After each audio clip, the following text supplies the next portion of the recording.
आज हम लेके आए हैं भारतीय राष्ट्रीय आंदोलन यानी भारत में राष्ट्रवाद जो टॉपिक है उससे आज हम यह क्लास लेकर के आए हैं। तो आइए बिना देर किए हुए हम लोग शुरू करते हैं, बढ़ते हैं अपने पहले प्रश्न की ओर। पहला क्वेश्चन है कि गांधी जी के राजनीतिक गुरु कौन थे। गांधी जी पेशे से वकील थे।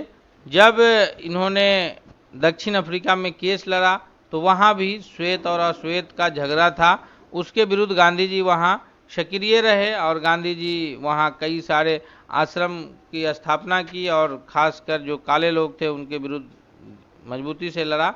लेकिन जब गांधी जी 1915 ईस्वी में भारत आते हैं तो यहाँ जो अंग्रेजों का शासन चल रहा था उसके विरुद्ध गांधी जी यहाँ के माहौल को समझते हैं और माहौल को समझने के लिए उनके राजनीतिक गुरु उन्हें हेल्प करते हैं और वो अपने राजनीतिक गुरु के रूप में मानते हैं गोपाल कृष्ण गोखले को।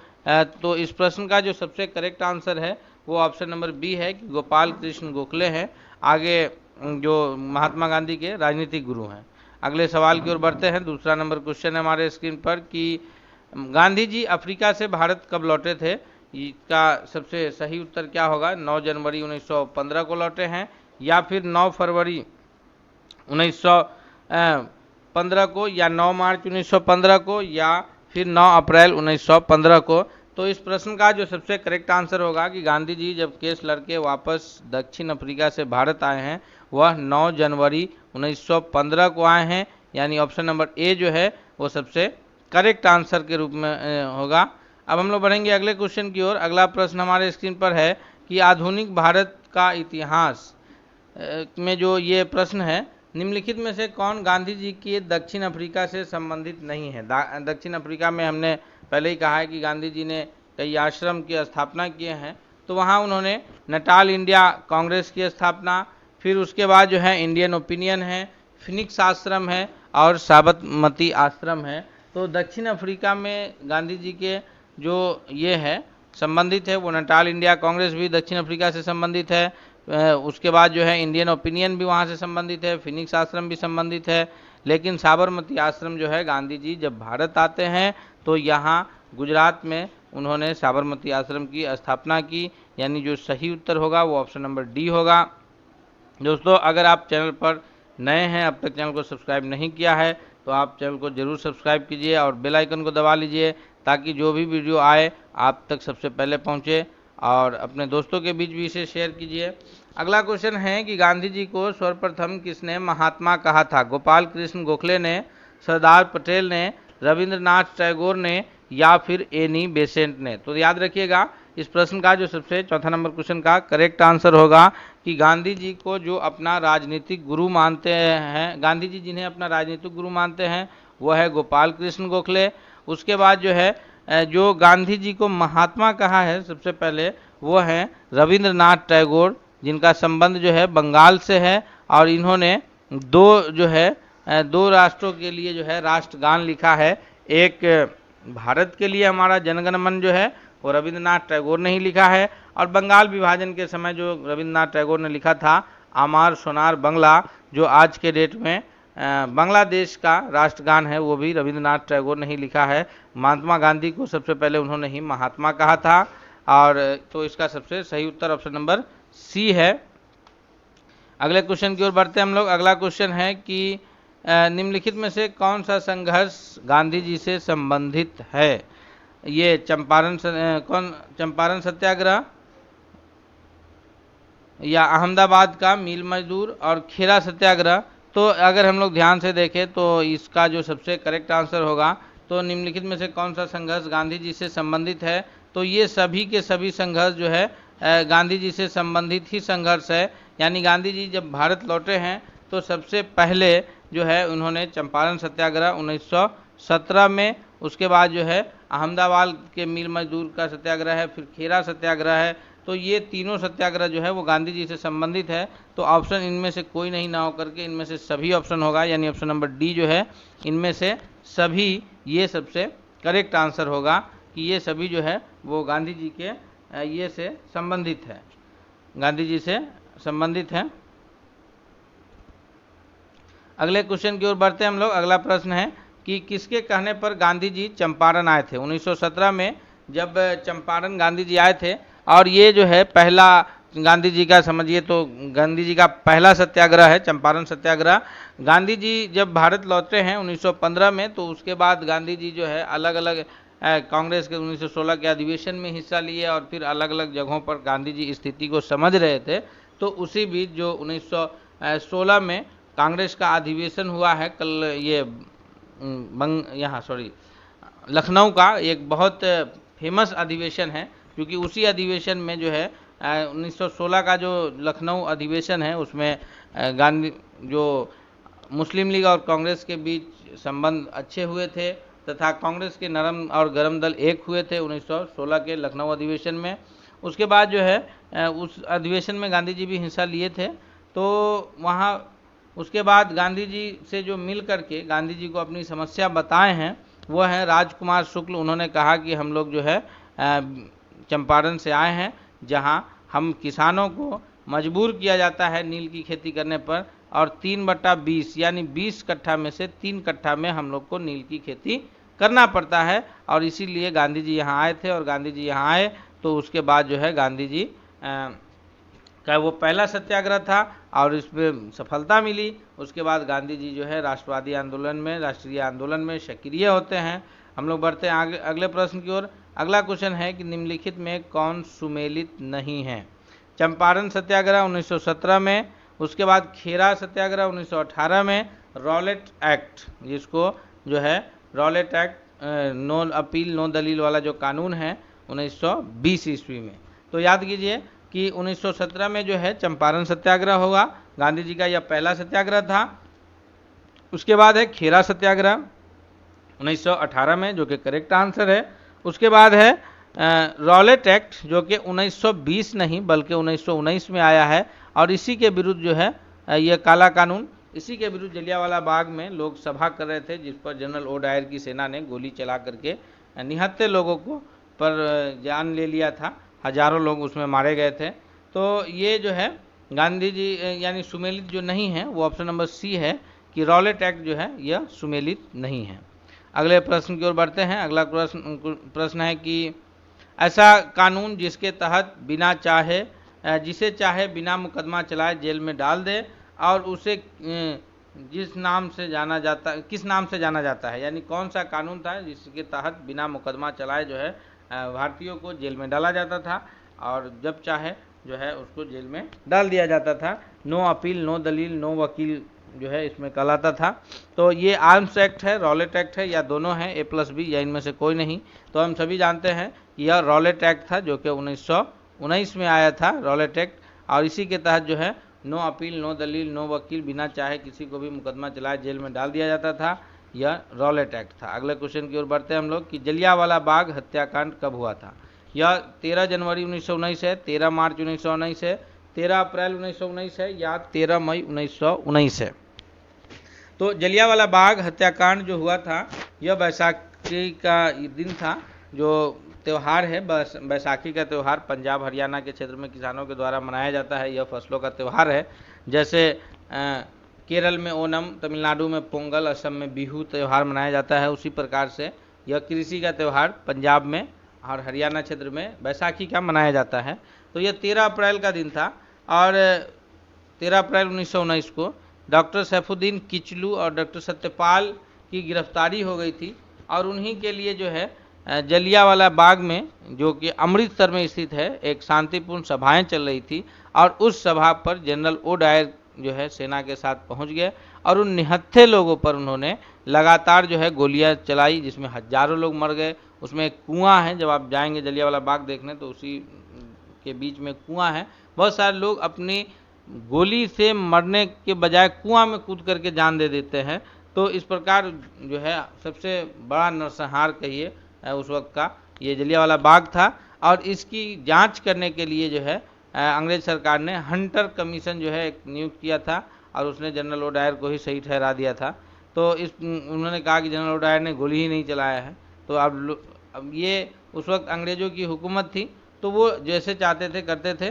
तो उस वक्त जो है जलियांवाला बाग हत्याकांड की रिपोर्ट जानने के लिए कौन कमीशन ये किया गया था? Hunter commission. आपको इस वीडियो का एक एक बात ध्यान में रखना है, क्योंकि प्रश्न जो हमारा एक है, लेकिन हम उसके बारे में विश्लेषण में ऐसा बता रहे हैं कि उससे रिलेटेड दसियों प्रश्न आप करके आएंगे। जैसे जलियांवाला बाग की अगर बात करें तो जलियांवाला बाग में जो सभा चल रही थी किनके लिए, तो डॉक्टर सैफुद्दीन और डॉक्टर सैफुद्दीन किचलू और डॉक्टर सत्यपाल के लिए। कब हो रहा था, तो बैसाख का दिन था, बैसाखी पूर्णिमा का जो बैसाखी त्यौहार है उसका दिन था।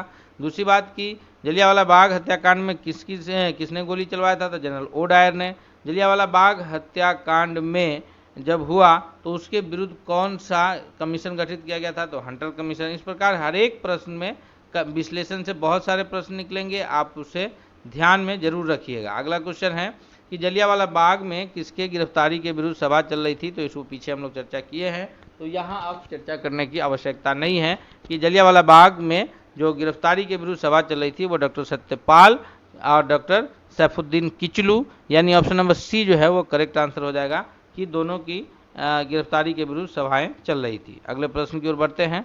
जलियांवाला बाग हत्याकांड की जांच हेतु सरकार ने किस कमेटी का गठन किया था, हंटर आयोग, बलवंत राय समिति, अस्थाई समिति। तो अभी पीछे इस पर भी हम लोग चर्चा किए हैं जब हम लोग 9वां नंबर क्वेश्चन कर रहे थे कि जलियांवाला बाग हत्याकांड की जांच हेतु सरकार ने जो कमेटी गठित किया था उसका नाम था हंटर आयोग, यानी ऑप्शन नंबर ए जो है वो सबसे करेक्ट आंसर है। अगले क्वेश्चन की ओर बढ़ेंगे कि असहयोग आंदोलन कब शुरू हुआ। तो जलियांवाला बाग हत्याकांड जो हुआ तो उसके विरुद्ध लोग जो है इतने ये हो गए थे कि एक समझिए तो बहुत बड़ा आंदोलन उसके विरुद्ध जो है शुरू हुआ।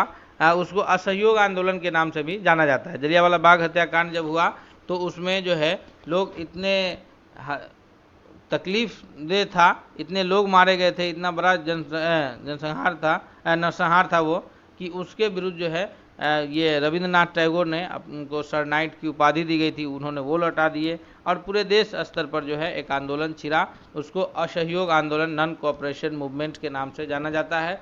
और उसी वक्त असहयोग आंदोलन जब चल रहा था उसी वक्त भारत में जो एक और आंदोलन सक्रिय था वो था खिलाफत आंदोलन। और खिलाफत आंदोलन और असहयोग आंदोलन में आपस में बैठ करके ये किए थे ताकि उससे हिंदू मुस्लिम एकता को भी बढ़ावा मिला था और ये एक आंदोलन जो है ये रूप लिया। लेकिन आगे चल के गांधी जी फिर असहयोग आंदोलन वापस ले लेते हैं। हम सभी बातें डिटेल्स में आपको बताएंगे, इस वीडियो में आप अंत तक बने रहिएगा। असहयोग आंदोलन जो शुरू हुआ है 12वां का जो सबसे करेक्ट आंसर है वो ऑप्शन नंबर सी है कि वो 1 अगस्त 1920 से असहयोग आंदोलन की शुरुआत होता है। ऑप्शन नंबर सी जो है सबसे करेक्ट आंसर है। 13वां नंबर प्रश्न है कि कांग्रेस के किस अधिवेशन में असहयोग आंदोलन का प्रस्ताव पारित हुआ, कलकत्ता विशेष अधिवेशन 1920 में, नागपुर विशेष अधिवेशन 1920 में, या फिर अमृतसर अधिवेशन 1919 में, या इनमें से कोई नहीं। तो 13वां का जो सबसे करेक्ट आंसर है वो ऑप्शन नंबर सी है।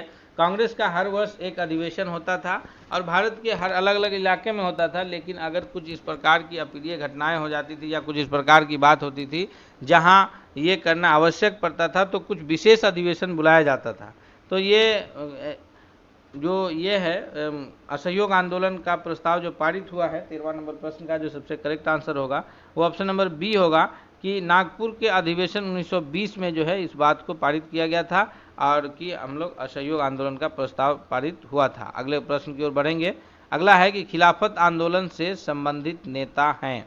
खिलाफत आंदोलन जो है चल रहा था कि तुर्की में जो खलीफा का पद को समाप्त कर दिया गया था उसके विरुद्ध यहाँ भारत में लोग जो है ये कर रहे थे, भारतीय मुसलमान खास करके खिलाफत आंदोलन के विरुद्ध जो है खिलाफत उस फैसले के विरुद्ध अंग्रेजों के यहाँ खिलाफत आंदोलन चला रहे थे।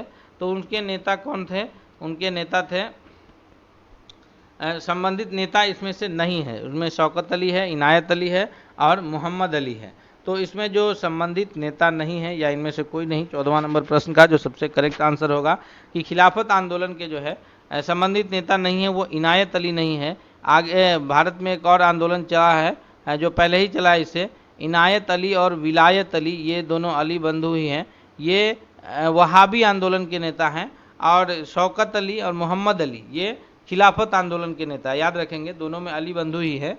खिलाफत आंदोलन में शौकत अली, मोहम्मद अली, और वहाबी आंदोलन में इनायत अली और विलायत अली, ये दोनों भाई अली बंधु जो है। ये खिलाफत आंदोलन में शौकत अली, मोहम्मद अली, और वहाबी आंदोलन में इनायत अली और विलायत अली हैं। तो इसमें जो खिलाफत आंदोलन से संबंधित नेता नहीं है वो इनायत अली नहीं है। अगला क्वेश्चन है कि दिल्ली में खिलाफत आंदोलन का अधिवेशन कब हुआ? 17 अक्टूबर 1919 को, 23 नवंबर 1919 को, 20 जून 1920 को या 30 मार्च 1919 को। 15वां नंबर प्रश्न का जो सबसे करेक्ट आंसर होगा कि दिल्ली में जो खिलाफत आंदोलन का अधिवेशन हुआ था वह हुआ था 23 नवंबर 1919 ईस्वी को, यानी ऑप्शन नंबर सी जो है वो करेक्ट आंसर होगा। और इसकी अध्यक्षता जो किए थे वह किए थे महात्मा गांधी। अगला सवाल है हमारा कि दिल्ली में आयोजित खिलाफत आंदोलन की अधिवेशन की अध्यक्षता किसने किए थे? ये मौलाना आज़ाद, शौकत अली, महात्मा गांधी, मोहम्मद अली। तो शौकत अली और मोहम्मद अली जो है ये दो अली बंधु ये तो प्रमुख नेता हैं इसके खिलाफत आंदोलन के, ये प्रमुख हैं, प्रमुख रूप से जाने जाते हैं शौकत अली और इनायत अली, मोहम्मद अली। और मौलाना आज़ाद जो है उस वक्त ये उतना सक्रिय रूप में आगे आते हैं, जो भारतीय राष्ट्रीय कांग्रेस के सबसे युवा अध्यक्ष के रूप में बनते हैं। लेकिन जो उस आंदोलन की खिलाफत आंदोलन की अधिवेशन की जो अध्यक्षता किए हैं वो किए हैं महात्मा गांधी ने। और इस आंदोलन के फलस्वरूप जो है वो एक हिंदू मुस्लिम एकता को बढ़ावा भी मिला है और इस तरह से और जो असहयोग आंदोलन है वो बहुत मजबूती बना पाया है। अगले प्रश्न की ओर बढ़ते हैं। अगला क्वेश्चन है कि गांधी जी असहयोग आंदोलन के समय कौन सी उपाधि लौटा दी थी? गांधी जी को भी बहुत सारा उपाधि दिया गया था, तो उसमें से गांधी जी ने कौन सी उपाधि लौटा दी थी? केसरे हिंद की उपाधि, जुलू में युद्ध पदक या बोअर पदक या इनमें से सभी। तो जो ये हुआ गांधी जी को जो दिया गया था ये सारे उपाधि गांधी जी जो है असहयोग आंदोलन के दौरान लौटा दिए थे। केसरे हिंद की उपाधि, जुलू युद्ध पदक और बोअर पदक, ये जितनी भी उपाधि गांधी जी को दिया गया था वो सभी को गांधी जी उस वक्त असहयोग आंदोलन के वक्त वापस लौटा दिए थे। अगला है कि असहयोग आंदोलन किस घटना के बाद वापस ले लिया गया?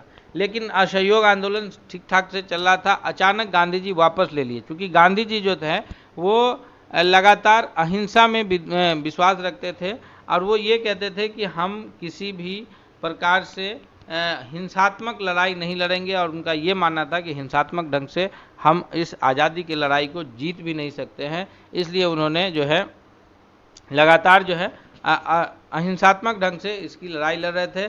लेकिन असहयोग आंदोलन चल रहा था और उसी बीच जो है एक घटना होती है उत्तर प्रदेश के गोरखपुर जिले में, जहां एक थाने में 22 पुलिसकर्मियों को जला दिया जाता है। यह घटना है 1922 ईस्वी की, जिसको जाना जाता है चौरी चौरा कांड के नाम से। तो इस घटना के पश्चात जब चौरी चौरा कांड हुआ, उस घटना के पश्चात जो है गांधी जी असहयोग आंदोलन वापस ले लिए, यानी ऑप्शन नंबर सी जो है ये करेक्ट आंसर होगा। उसके बाद काकोरी कांड है, फिर केंद्रीय विधानमंडल पर बम फेंकने की घटना है, लेकिन पहले जो है यह चौरा चौरी का घटना है जिससे गांधी जी असहयोग आंदोलन को वापस ले लेते हैं। अगले क्वेश्चन की ओर बढ़ते हैं हम लोग कि चौरा चौरी की जो घटना हुई है यह कब हुई है? तो 1922 में किस तिथि को हुई है? 5 फरवरी 1922 को हुई है, 12 फरवरी 1922 को हुई है, 10 मार्च 1922 को हुई है या 15 अप्रैल 1922 को हुई है? तो इसका जो करेक्ट आंसर है कि चौरा चौरी की जो घटना है वो 5 फरवरी 1922 को हुई है। याद रखेंगे सभी साथी कि 5 फरवरी 1922 को चौरा चौरी की घटना हुई है। अगले क्वेश्चन की ओर बढ़ेंगे हम लोग। अगला प्रश्न है हमारे स्क्रीन पर कि भारतीय कम्युनिस्ट पार्टी का गठन कब हुआ है? भारतीय कम्युनिस्ट पार्टी का जो गठन है वो ताशकंद में जो हुआ है। 20वां नंबर क्वेश्चन का जो सबसे करेक्ट आंसर होगा वो 1920 ईस्वी है। भारत में 1925 ईस्वी आएगा। यहाँ ये ताशकंद की बात हो रही है, तो भारतीय कम्युनिस्ट पार्टी का गठन 1920 ईस्वी यहाँ सही उत्तर होगा। अगले क्वेश्चन की ओर बढ़ेंगे हम लोग। अगला क्वेश्चन है कि मोपला विद्रोह का संबंधित राज्य कौन सा है? ये उसी समय का एक विद्रोह है मोपला विद्रोह। इसका संबंधित राज्य केरल है, तमिलनाडु है, आंध्रा है या फिर उड़ीसा है जी। 21वां नंबर प्रश्न का सबसे सही उत्तर कौन सा है? तो इसका जो सबसे करेक्ट आंसर है मोपला विद्रोह का वह है केरल राज्य, यानी ऑप्शन नंबर ए जो है वो सबसे करेक्ट आंसर है। अगले सवाल की ओर बढ़ेंगे हम लोग। अगला सवाल है कि कांग्रेस का गया अधिवेशन उसी वक्त हुआ था। ये आज़ादी की लड़ाई की अभी हम लोग 1915 से लेकर के 25 तक के बीच की घटनाओं को देख रहे हैं। अगला वीडियो आपको मिलेगा वो 1925 से, और जल्द ही आपको आज से कल तक में ये 1947 तक की तमाम घटनाओं पर वीडियो आपको उपलब्ध रहेगा, ताकि आपके कोई भी प्रश्न न छूटे। खासकर जो अभी स्टेट के प्रश्न आने वाले हैं उससे भी क्वेश्चन किसी प्रकार के नहीं छूटे। अगला है कि कांग्रेस का जो गया अधिवेशन है यह अध्यक्षता कौन किए थे। तो कांग्रेस का वैसे तो बिहार में 2 प्रमुख अधिवेशन हुआ है, एक 1912 में हुआ है, 12 से याद रखिएगा बांकीपुर जो कि पटना में है, और उसकी अध्यक्षता किए थे वो अंबिकाचरण मजूमदार जी किए थे। और जो दूसरा अधिवेशन हुआ है वो 1922 में हुआ है। कांग्रेस का जो गया का अधिवेशन है यह कब हुआ है, तो ये इसकी जो ये है ईस्वी है वो 1922 है, और अध्यक्षता जो किए हैं वो CR दास यानी चितरंजन दास के द्वारा कांग्रेस के इस अधिवेशन की अध्यक्षता की गई है। ऑप्शन नंबर ए जो है वो करेक्ट आंसर होगा। हालांकि एक तीसरा अधिवेशन के रूप में भी जाना जाता है 1940 में, लेकिन वो अधिवेशन अब बिहार में रहा नहीं, वो जगह जो है अब चला गया है झारखंड में। तो अगर संयुक्त बिहार की बात होगी कि बिहार और झारखंड जब सम्मिलित था तो 1940 में भी एक अधिवेशन हुआ था उस वक्त, तो वो जो है अब झारखंड में जगह है और उसकी अध्यक्षता मौलाना आज़ाद किए थे। अगला क्वेश्चन की ओर बढ़ते हैं हम लोग। अगला प्रश्न क्या है, 23वां नंबर क्वेश्चन है कि स्वराज पार्टी की स्थापना कब की गई। तो गांधी जी जब असहयोग आंदोलन को वापस ले लेते हैं यह कह करके कि हम किसी प्रकार के हिंसात्मक लड़ाई में विश्वास नहीं रखते हैं, तो गांधी जी से सब कोई नाराज हो गए थे। सबका कहना था कि ये असहयोग आंदोलन वापस गांधी जी को नहीं लिया जाना चाहिए था। चौरा चौरी कांड एक अलग बात है, लेकिन असहयोग आंदोलन चलते रहना चाहिए था, लेकिन गांधी जी वापस ले लिए थे। तो उससे गांधी जी के, हालांकि ये लोग भी जो है कांग्रेस में ये थे और नरम दल के ही नेता थे, लेकिन फिर भी ये लोग जो है एक अलग पार्टी की स्थापना किए थे, स्वराज पार्टी का, जिसमें मोतीलाल नेहरू और चितरंजन दास मुख्य रूप से मिल करके स्वराज पार्टी की स्थापना किए थे, और वो किए थे 1923 ईस्वी को, यानी ऑप्शन नंबर सी जो है वो करेक्ट आंसर होगा कि 1923 में स्वराज पार्टी की स्थापना की गई थी। अगला है कि प्रिंस ऑफ वेल्स का भारत में आगमन कब होता है। 24वां नंबर क्वेश्चन है कि यह 1919, 20, 21 या 22 में आते हैं। तो प्रिंस ऑफ वेल्स जो भारत आया था वो आया था 1921 में, यानी ऑप्शन नंबर सी जो है वो करेक्ट आंसर है।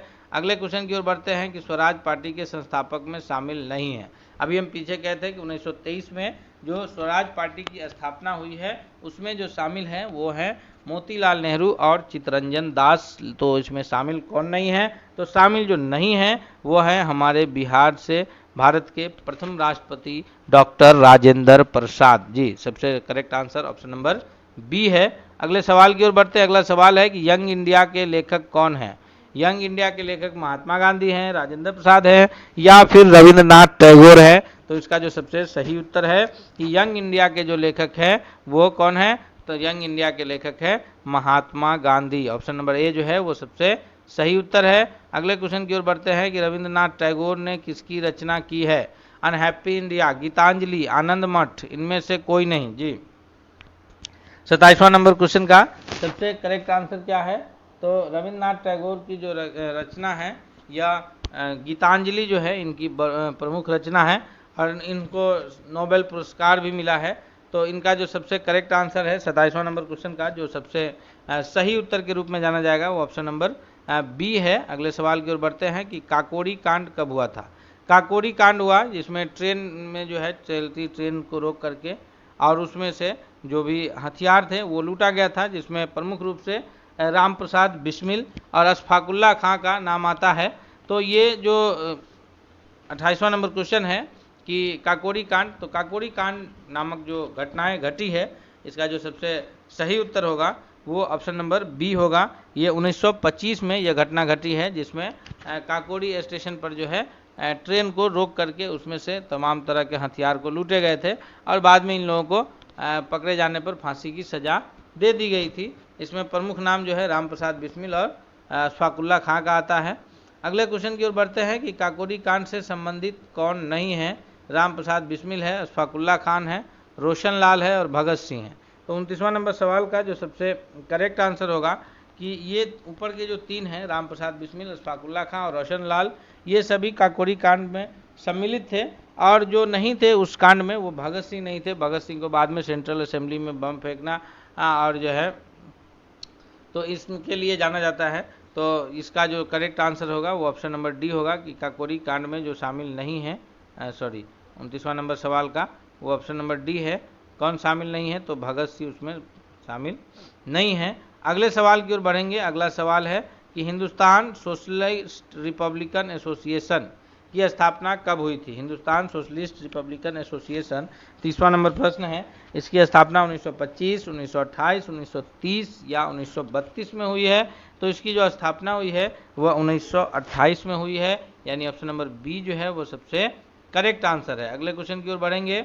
अगला क्वेश्चन है कि भारत में जो 1923 में स्वराज पार्टी की स्थापना हुई है, उसका जो उद्देश्य है वो किसके लिए है। गांधी जी द्वारा असहयोग आंदोलन वापस लेने पर हुआ। दूसरा है कि काउंसिल में प्रवेश कर तथा उन्हें काम न करने देकर 1919 के भारत शासन अधिनियम का उच्छेदन करना था। ब्रिटिश सरकार द्वारा जो दमन की नीति थी उसके विरुद्ध था, या फिर भारतीय द्वारा इस आशय की अनुभूति में उन्हें प्रशासन का अनुभव प्राप्त करना चाहिए।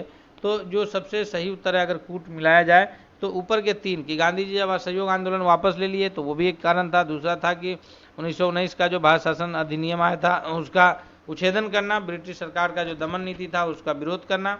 ये कोई कहीं से कोई आशय नहीं था कि हम अपने प्रशासन को लेकर के अनुभव प्राप्त करें, यानी ऑप्शन नंबर डी सही होगा। 1, 2, 3 है, चौथा उसमें सही उत्तर नहीं है। हम लोग बढ़ते हैं अगले क्वेश्चन की ओर कि बिहार में स्वराज दल का गठन किसने किया था। बिहार में स्वराज दल का गठन जो है बाबू जगजीवन राम ने किया है, रामलाल शाह ने किया है, या फिर श्री कृष्ण सिंह ने किया है। जी 32वां नंबर सवाल का सबसे सही उत्तर क्या होगा। तो इसका जो सबसे करेक्ट आंसर है वो ऑप्शन नंबर सी है कि बिहार में जो स्वराज दल का गठन है वो श्री कृष्ण सिंह ने किया है, जो बिहार के प्रथम मुख्यमंत्री के रूप में जाने जाते हैं। अगले क्वेश्चन की ओर बढ़ेंगे हम लोग। अगला प्रश्न कौन है कि निम्नलिखित घटनाओं का सही कालानुक्रम कौन है। ध्यान दीजिएगा। सबसे पहले है लखनऊ समझौता, फिर है स्वराज दल की स्थापना, फिर है जलियांवाला बाग हत्याकांड, और फिर है बाल गंगाधर तिलक की मृत्यु। तो हम सभी जानते हैं कि जो सबसे पहली घटना है इन सभी में वो ये है कि लखनऊ समझौता, जो कि 1916 में हुआ था। किसके किसके बीच हुआ था। तो लखनऊ समझौता हुआ है कांग्रेस और मुस्लिम लीग के बीच, तथा कांग्रेस के जो नरम दल है और गरम दल है, दो दल जो है कांग्रेस का जो 1907 में सूरत अधिवेशन में वो लोग अलग हो गया था, नरम दल और गरम दल, तो उनके बीच भी समझौता हुआ, और कांग्रेस और मुस्लिम लीग के बीच भी समझौता हुआ 1916 में हुआ। स्वराज दल की स्थापना 1923 में हुई है, लेकिन उससे पहले हुआ है जलियांवाला बाग हत्याकांड। तो पहला के बाद आंसर होगा तीसरा कि जलियांवाला बाग हत्याकांड उससे पहले हुआ है। तो पहला के बाद तीसरा होगा 1919 में, और उसके बाद जो है जलियांवाला बाग हत्याकांड के बाद जो है 1919 के बाद बाल गंगाधर तिलक की मृत्यु है, और अंत में स्वराज दल का गठन है। यानी पहला पहले है, उसके बाद तीसरा, फिर चौथा, फिर दूसरा, पहला, तीसरा, चौथा, फिर दूसरा, यानी ऑप्शन नंबर डी जो है वो करेक्ट आंसर हो जाएगा कि जो सबसे पहली घटना है वो लखनऊ समझौता है, उसके बाद जलियांवाला बाग है, उसके बाद बाल गंगाधर तिलक की मृत्यु है, उसके बाद स्वराज दल की स्थापना है। अगले सवाल की ओर बढ़ते हैं। अगला सवाल है कि निम्नलिखित में से कौन देश बंधु के नाम से जाना जाता है। भगत सिंह को जाना जाता है, एओ ह्यूम को जाना जाता है, या फिर चित्तरंजन दास को जाना जाता है, या मोतीलाल नेहरू को जाना जाता है। तो इसका जो सबसे करेक्ट आंसर है कि देश बंधु के नाम से जो प्रसिद्ध व्यक्ति हैं वो हैं चित्तरंजन दास, जो CR दास के नाम से हम लोग जानते हैं। चित्तरंजन दास को देश बंधु के नाम से जाना जाता है, यानी ऑप्शन नंबर सी जो है वो करेक्ट आंसर है। अगले प्रश्न की ओर बढ़ते हैं कि साइमन कमीशन भारत कब आया था। 1920, 1928, 1926, 1930। 35वां नंबर सवाल का जो सबसे करेक्ट आंसर है कि साइमन कमीशन जो भारत आया है वह 1928 को आया है, यानी ऑप्शन नंबर बी जो है वो करेक्ट आंसर है। यहाँ उनका पुरजोर विरोध हुआ था, साइमन गो बैक के नारे लगे थे। हम लोग जो है ये लगातार प्रश्न का सेट आपके लिए लेकर के आ रहे हैं, तो आपसे गुजारिश है कि आप चैनल पर सब्सक्राइब तथा वीडियो को लाइक जरूर कीजिएगा। अगले सवाल की ओर बढ़ते हैं। अगला सवाल है कि साइमन कमीशन के आने के विरुद्ध भारतीय जन आंदोलन क्यों हुआ। क्योंकि भारतीय 1919 के अधिनियम की कार्यवाही का पुनरीक्षण कभी नहीं चाहते थे। साइमन कमीशन ने प्रांतों में द्वैत शासन की समाप्ति की संतुष्टि की थी। साइमन कमीशन में कोई भी भारतीय सदस्य नहीं था, या साइमन कमीशन ने देश के विभाजन का सुझाव दिया था। तो इसका जो सबसे सही उत्तर है वो ऑप्शन नंबर सी है कि साइमन कमीशन में एक भी भारतीय सदस्य नहीं था। अगले सवाल की ओर बढ़ेंगे कि 3 फरवरी 1928 को साइमन आयोग के सभी सदस्य पहुंचे थे। कहाँ आया था, मुंबई, चेन्नई, कलकत्ता या दिल्ली। तो 3 फरवरी 1928 को जो साइमन कमीशन का सभी सदस्य भारत पहुंचा था वो पहुंचा था भारत के मुंबई शहर में यानी इसका जो सबसे करेक्ट आंसर है वो ऑप्शन नंबर ए होगा कि वह मुंबई आया था। ऑप्शन नंबर ए जो है वो सबसे सही उत्तर है। अगले क्वेश्चन की ओर बढ़ते हैं कि लाला लाजपत राय घायल हुए थे साइमन कमीशन के विरुद्ध लाठीचार्ज में, रॉलेट एक्ट के विरुद्ध लाठीचार्ज में, भारत छोड़ो आंदोलन के समय लाठीचार्ज में, या गवर्नमेंट ऑफ इंडिया एक्ट 1935 के विरुद्ध लाठीचार्ज में। तो 38वां नंबर सवाल का जो सबसे करेक्ट आंसर है कि साइमन कमीशन का जब बहिष्कार चल रहा था और उसके विरुद्ध जो है पुलिस ने जो है कार्रवाई करते हुए लाठीचार्ज किया था, तो उसमें लाला लाजपत राय घायल हुए थे, उनकी मृत्यु तक हो गई थी और उन्होंने ही कहा था कि हमारे पीठ पर पड़ा लाठी का एक एक डंडा जो है वो बरतानवी सरकार के ताबूत में कील साबित होगा, और जो कि सही भी हुआ। उसके बाद जो है भारत आज़ाद भी हुआ है। तो ऑप्शन नंबर ए जो है वो सबसे करेक्ट आंसर है। अगले सवाल की ओर बढ़ते हैं। 39वां नंबर सवाल है कि पंजाब केसरी की उपाधि किसे दी गई है? रंजीत सिंह को, लाला लाजपत राय को, लाला हरदयाल को, या फिर भगत सिंह को? जी 39वां नंबर सवाल का सबसे करेक्ट आंसर क्या होगा? तो पंजाब केसरी की जो उपाधि दी गई है वो लाला लाजपत राय को दिया गया है, यानी ऑप्शन नंबर बी जो है वो सबसे सही उत्तर है। अगले क्वेश्चन की ओर बढ़ते हैं। अगला क्वेश्चन है कि निम्नलिखित में से 1928 में नेहरू रिपोर्ट के सदस्य के रूप में शामिल है। 1928 में नेहरू रिपोर्ट पेश किए थे। नेहरू रिपोर्ट पेश कौन किए हैं? तो नेहरू रिपोर्ट जो पेश करने का कार्य किए हैं वो किए हैं मोतीलाल नेहरू, और इन्होंने जो है इनके साथ 8 सदस्य और भी थे और उसकी अध्यक्षता मोतीलाल नेहरू ने किए थे। और ये लोग जो है जब अंग्रेजों ने कहा था कि ये लोग आप अपना संविधान नहीं बना सकते हैं, तो इन लोगों ने मिलकर के एक रिपोर्ट पेश किया था जिसको नेहरू रिपोर्ट के नाम से जाना जाता है। तो इसमें जो शामिल सदस्य है वो तेज प्रताप सप्रू हैं, सुभाष चंद्र बोस, अली इमाम, ये सारे लोग जो है इसमें शामिल हैं, यानी ऑप्शन नंबर ए जो है वो सबसे करेक्ट आंसर है। अगले प्रश्न की ओर बढ़ते हैं। अगला क्वेश्चन है कि निम्नलिखित में से कौन 1928 में इंडिपेंडेंस फॉर इंडिया लीग का गठन से संबंधित थे? इंडिपेंडेंस फॉर इंडिया लीग के गठन से संबंधित कौन है? तो इसका जो सबसे सही उत्तर है वो जवाहरलाल नेहरू है, सुभाष चंद्र बोस है, जयप्रकाश नारायण है, या आचार्य नरेंद्र देव हैं। तो इसका जो सबसे करेक्ट आंसर है 41वां नंबर क्वेश्चन का वो ऑप्शन नंबर सी है, यानी जयप्रकाश नारायण जो है इससे संबंधित है। ऑप्शन नंबर सी जो है वो सबसे सही उत्तर के रूप में जाना जाएगा। अगला क्वेश्चन है कि किस केस में भगत सिंह को फांसी की सजा दी गई थी? सैंडर्स की हत्या के केस में, या फिर केंद्रीय विधानमंडल पर बम फेंकने में, या लाहौर षड्यंत्र केस में, या इनमें से सभी? तो 42वां नंबर सवाल का जो सबसे करेक्ट आंसर के रूप में जाना जाएगा। हालांकि ये सारे जो है झूठे ये हैं। केंद्रीय विधानमंडल में बम फेंके थे ये बात सत्य है, लेकिन उन्होंने उससे किसी की जान नहीं गई थी, इसलिए बम फेंके थे ताकि जो है बहरी सरकार को जगाया जाए, अपना अधिकार के लिए लड़ा जाए। तो इसका जो सबसे सही उत्तर है वो ऑप्शन नंबर सी है कि लाहौर षड्यंत्र केस में जो है फंसा करके गलत तरीके से और इनको फांसी की सजा दी गई थी। आज के इस पहला प्रैक्टिस सेट में इतना क्वेश्चन किए हैं। अगला सेट आपको बहुत जल्द मिलेगा। आप चैनल पर बने रहिएगा, वीडियो को लाइक और दोस्तों के बीच शेयर कीजिएगा, तथा चैनल पर अगर नए हैं तो सब्सक्राइब करके बेल आइकन को जरूर दबा लीजिएगा। हम मिलेंगे अपने सेट के साथ बहुत जल्द। तब तक के लिए धन्यवाद।